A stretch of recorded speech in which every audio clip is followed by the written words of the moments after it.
All right, all my Elton John fans, of which I'm a part of that group, we're doing a very special Elton John lesson today. I don't think I'll ever run out of things to do by Elton John.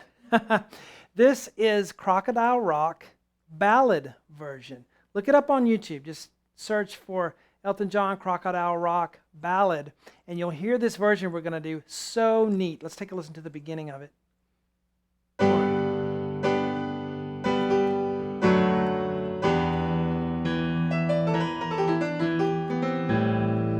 All right, so that's just a little taste of it.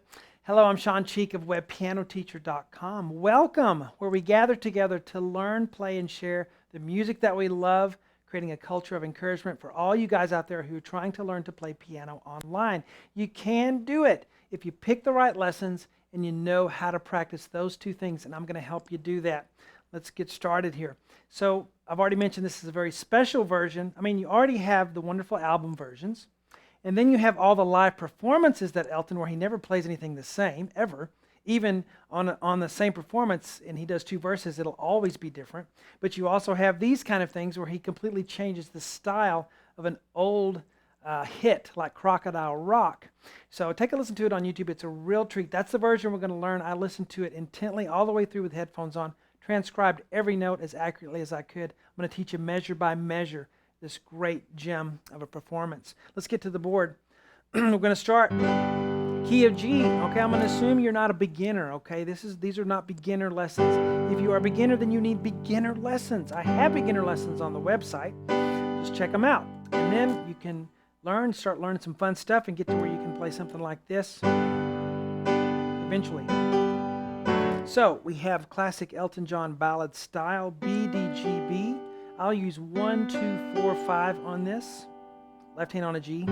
So it's 1, 2, 3. Count 3 is you play the B that you're already on, the octave, and then a G with a fourth finger. And then your left hand's just going to do a G, your thumb G that was already there. So it's 1, 2, 3, 4. Count 4 we're going to do. It's a B minor 7 chord with an F sharp on the bottom. If that makes any sense to you. You may not care. Right? It's A, D, F sharp with a B on top. Now that's a little bit of a reach. Some of you can't quite reach that. If you can't reach it, it's okay just to play. Let's see, what could we leave out? We could play just the top part, top 3 notes, and leave out the bottom one. Or you could put the A in the top. But if you can make it, put that A on the thumb. A, D, F sharp, B. You could even roll it. All right, so you can decide what to do there. All right, so it's 1, 3 and 4. Make sure you pedal on that one. And then 1, 2. Now we have an E minor 7 chord here. B, D, G, B, 1, 2, 4, 5. Left hand does an E octave, and then the high E on the thumb. Then we have a blues thing. Okay, so 1, 2. Now we keep the E in the left hand, but the right hand does. Okay. E, D, let me show you that lick one thing at a time. E, D, 5, 4. Now, this is one deal here. This is A, A sharp, B, 1, 2, 3. That's what we say in Texas. This is one deal.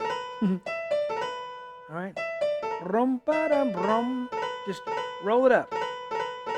You almost play it with your wrist and your arm weight more than you do your fingers. And then here's the next deal. Da-da-da-dum. B flat. Shawn is laughing at me. B flat, A, G, E. B flat, A, G, E.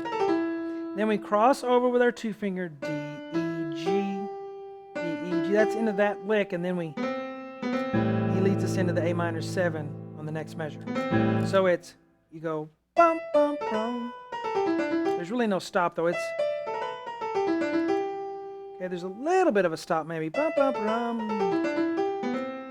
Okay, so slow motion, 1, 2. Again, 1, 2. All right, let's put it together. Back to the first measure. 1, 2, 3, 4. 1, 2. All right, guys. So that's just a little taste. This is long because Elton John always takes a long time. Not because it's that hard to figure out, but because he never plays anything the same. I can't go, oh, repeat the first two lines. No, they're never the same. He does it different. And he doesn't even do it close enough to where I could say, well, just add this note. It's always completely different. I always have to go every measure through the whole thing because he's such an awesome musician. And this is like 2 full pages of transcription on this. So plenty of stuff to work on just this one version. It's really a treat to do. I had a lot of fun. I didn't realize how much fun I was going to have doing this favorite song, in this old hit song, in this new style, this ballad style. Guys, I'll see you on webpianoteacher.com. Talk to you later.